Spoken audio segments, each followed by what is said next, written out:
Erdogan seeks Putin to help contain Idlib violence. Putin told Erdogan that he was seriously concerned by the aggressive actions of jihadists in Syria's Idlib region. Ankara, Turkish President Recep Tayyip Erdogan urged his Russian counterpart Vladimir Putin to halt the Syrian regime's violence in Idlib as efforts intensified to avoid more bloodshed in the final rebel holdout.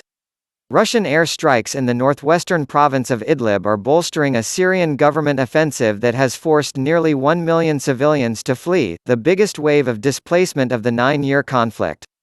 The president during the call stressed that the regime should be restrained in Idlib and that the humanitarian crisis must be stopped, the Turkish presidency said in a statement after the two leaders spoke by phone. Putin, for his part, told Erdogan that he was seriously concerned by the aggressive actions of jihadists in Syria's Idlib region. The two leaders agreed to intensify bilateral consultations on Idlib with the aim of reducing tensions, guaranteeing a ceasefire and neutralizing the terrorist threat, the Kremlin said in a statement. Erdogan told Putin the solution was to return to the Sochi agreement they signed in 2018, which allowed Turkey to establish military posts across Idlib designed to prevent a regime assault. That deal has been increasingly set aside as Syrian forces advance steadily into the region.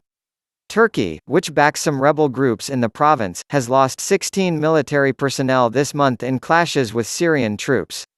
It has reinforced its positions and called on President Bashar al-Assad to pull his forces back. Erdogan also held a three-way call with French President Emmanuel Macron and German Chancellor Angela Merkel in which he called for concrete actions to prevent a humanitarian crisis. Established safe zone.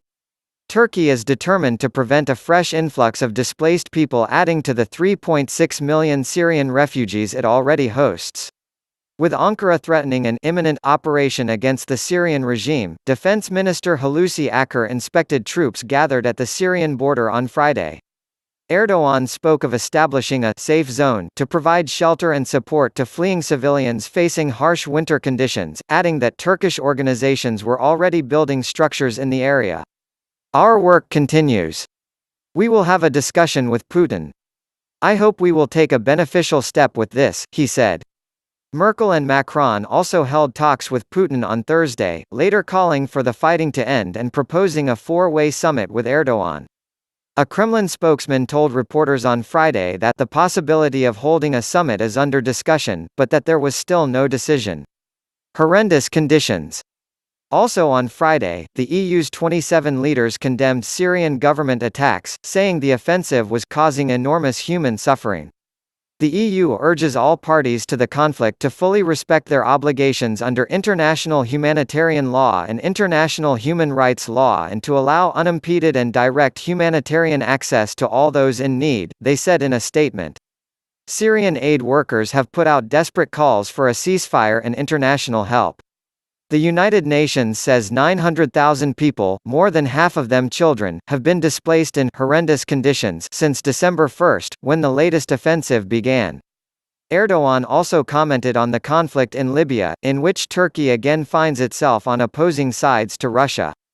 For the first time, he confirmed that Turkey had sent Syrian fighters to Libya to support the UN-backed government in Tripoli in its battle against Khalifa Haftar, a military strongman who counts Moscow as an ally.